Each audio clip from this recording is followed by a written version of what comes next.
Level 1. The Candidate. You arrive at Fort Liberty before sunrise. The base is quiet. But the men waiting outside the selection building aren't. None of you speak. There are 120 candidates standing in the cold North Carolina air. Rangers, Green Berets, special operations veterans with combat deployments and medals most soldiers never earn. Every one of them believes he belongs here. Most of them are wrong. You are here for Delta Force selection. The instructors don't yell. They don't motivate you. They barely speak at all. They hand you a rucksack, 55 pounds.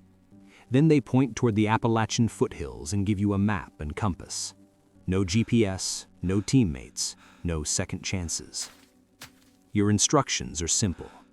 Find the checkpoints. Be there on time. Don't quit.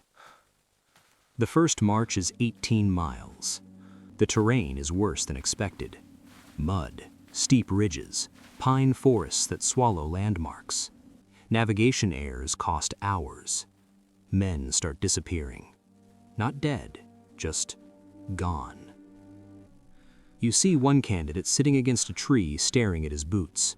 Another limps past you with blood soaking through his sock. Nobody helps anyone.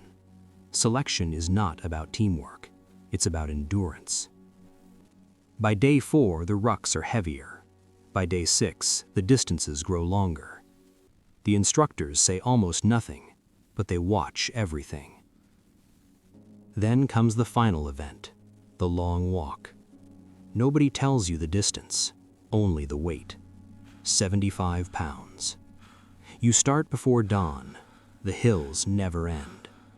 Hours pass, then more hours. Your shoulders burn. Your knees feel like broken hinges.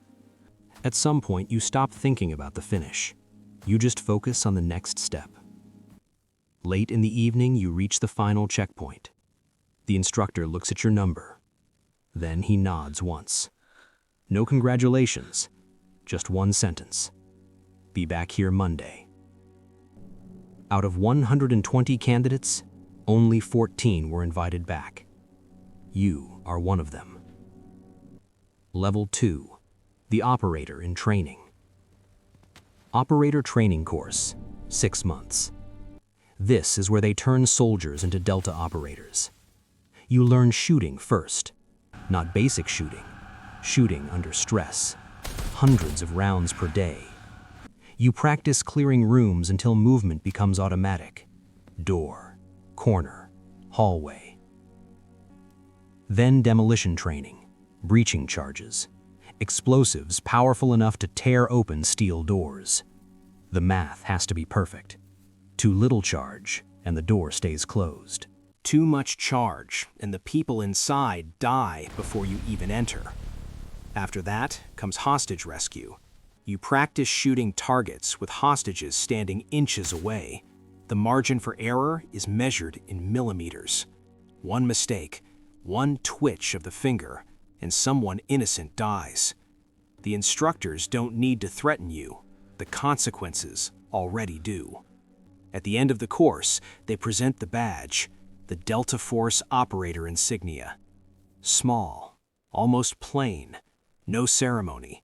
No applause, just a quiet handshake from the commander. Welcome to the unit. Level 3, the new guy. You join a squadron. The men here are different, older, calmer. They don't talk about their past. You are the new guy, which means you carry more gear. You speak less. You listen more. Training never stops. Close quarters battle, sniper overwatch, advanced driving, helicopter insertions at night. Every skill drilled until it's instinct. 6 months later comes your first deployment, a classified location. You land in darkness. The mission is simple: capture a high-value target. The helicopter lifts away. The night becomes silent. You move toward the compound. Your heart beats louder than your footsteps. The breach charge detonates. You enter the building with the team. 3 seconds. That's how long it takes to clear the first room. Gunfire erupts in the hallway. Then silence. The entire raid lasts less than 4 minutes. But when it's over, your hands are shaking. Nobody mentions it. Every operator remembers their first firefight. Level 4, the experienced operator. 2 deployments later, everything feels different. The fear never disappears, but it becomes manageable. You understand the rhythm now. You specialize. Breacher, sniper. Every operator becomes an expert at something. You study buildings like puzzles, hinges, frames, wall materials. The wrong calculation can kill your team. One mission changes everything. A man inside grabs a child and pulls him in front of his body. Your teammate takes the shot anyway. The bullet passes inches from the child's head. Because sometimes success looks exactly like failure, just slightly slower. Level 5, the team sergeant. Now you're responsible for the younger operators, men who remind you of yourself years ago, confident, fearless. One raid goes wrong. The target compound is heavily defended. An operator behind you takes a round in the leg, arterial bleeding. You drag him behind cover while the team pushes forward.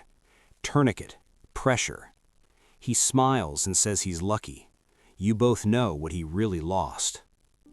Level 6, the cost. Your family learns to live around your deployments. Birthdays missed, anniversaries postponed, phone calls from different time zones. Divorce papers arrive during a deployment. No arguments, no drama, just silence. Level 7, the senior leader. You spend more time planning than executing. One night, a raid turns into a firefight. An operator under your command is killed. You write the after-action report. The language is precise, emotionally empty. Level 8, command. Drone feeds, satellite surveillance, political considerations. You missed the simplicity. Door, room, hallway.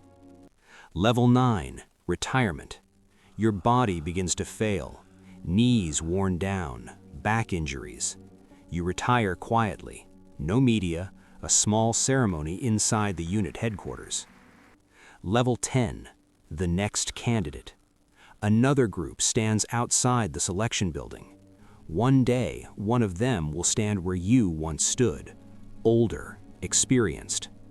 Most of them are wrong, but a few aren't, and that's enough to keep the cycle going.